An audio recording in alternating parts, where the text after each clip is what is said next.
ममता कपूर का प्रणाम दोस्तों। स्वागत है आप सभी का मेरे इस चैनल पर। आज हम लोग बात करेंगे रस। दोस्तों, स्थायी भाव में 9 प्रकार के रस होते हैं। 9 रसों में से हम आज लेंगे हास्य रस। रस के स्थायी भाव में रस के 9 प्रकार आपको बताए थे। तो श्रृंगार रस, पिछले वीडियो में मैंने आपको श्रृंगार रस के बारे में बताया। आज हम बात कर रहे हैं हास्य रस। हास्य रस का स्थायी भाव जो है वो हास है। ठीक है।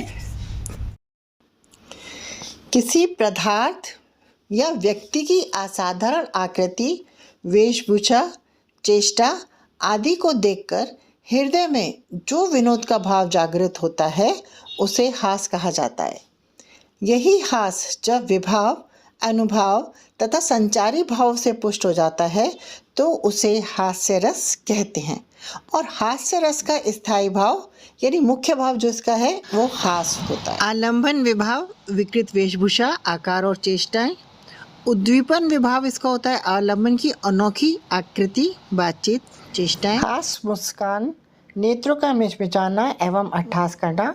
और संचारी भाव में आ जाएगा इसका हर्ष, आलस्य, निंद्रा, चपलता, कंपन, उत्सुकता आदि।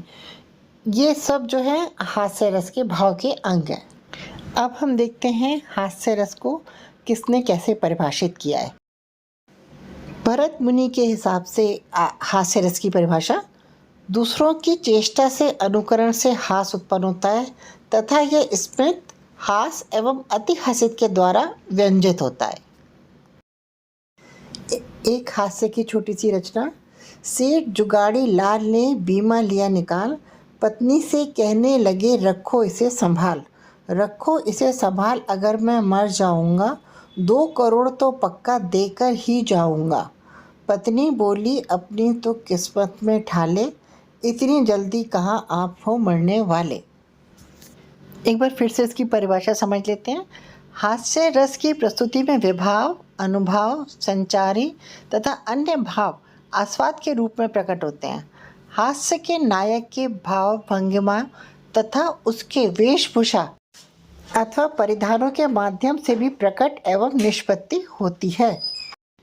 विद्वानों के अनुसार सहृदय सामाजिक व्यक्ति को उदात्त रूप में हास्य का अधिक आनंद अनुभव होता है। माना जाता है हास्य का वेग जितना तीव्र होगा उतना हास्य रस ज़्यादा होगा। कभी किसी छोटे से दृश्य को देख के हम बहुत देर तक हंसते रहते हैं और बाद में अगर उसको दोबारा देखें तो शायद इतना हास्य उत्पन्न ना हो। इसलिए हास्य रस की कोई सीमा नहीं है। इसका मतलब कभी तो हास्य अपने आप प्रकट हो जाता है, कभी नियोजित या प्रयोजित तरीके से प्रकट होता है। हास्य की पूर्ण परिस्थितियाँ तथा उसको उत्पन्न करने के क्रियाकलाप ही उद्दीपन का विषय बनते हैं। हास्य रस को समझने के लिए हम इसके समझेंगे। इसके 2 प्रकार होते हैं, आत्मस्थ और परस्य। आइए जानते हैं क्या है आत्मस्थ भाव। आत्मस्थ, इसके अंतर्गत व्यक्ति स्वयं हास्य उत्पन्न करता है। इसके लिए किसी अन्य माध्यम की आवश्यकता नहीं होती। कुछ संयोग और परिस्थितियां ऐसी हो जाती हैं कि स्वयं ही मुखमंडल पर आभा उत्पन्न हो जाती है, हास्य की आभा उत्पन्न हो जाती है, वो आत्मसत कहलाती है। अपने आप ही जो हंसी का भाव, मुस्कुराने का भाव आपके चेहरे पर आ जाता है। दूसरा होता है परस्य। इसका क्या मतलब है? परस्य में क्या होता है? इसके अंतर्गत व्यक्ति को हास्य उत्पन्न करने के लिए किसी अन्य व्यक्ति की आवश्यकता होती है। यानी कोई भी नायक हो या नायिका हो जिसकी क्रियाकलापों से, जिसकी वेशभूषा से, जो उसने कपड़े पहन रखे हैं उसकी वजह से किसी भी माध्यम से हास्य उत्पन्न होता है। कभी कभी क्या होता है, कई बार खेलते खेलते नायक उल्टे कपड़े पहन लेता है या कुछ ऐसी हरकतें करता है जिससे हास्य की उत्पत्ति हो जाती है।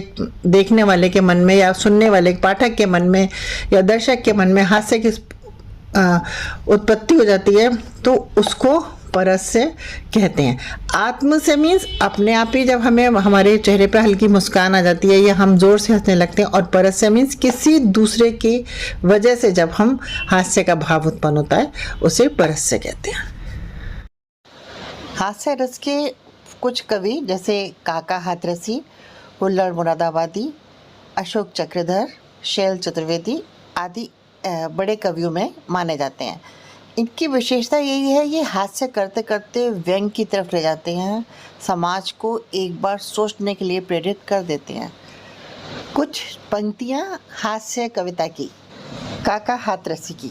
रात दिन एक बारात को मिलो निमंत्रण पत्र, फूले फूले हम फिरें यत्र तत्र सर्वत्र, यत्र तत्र सर्वत्र फरकती बोटी बोटी, बादिन अच्छी नहीं लगी अपने घर की रोटी।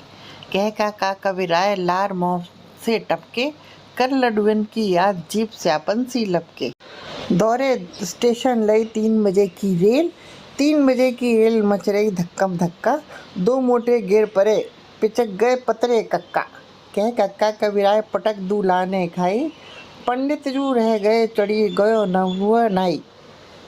मुर्गा बनी बैठे हमो मिली न कोई सीट, मिली न कोई सीट भीड़ में बनी गो भुरतो, फारी ले गयो कोई हमारो आधा कुर्तो।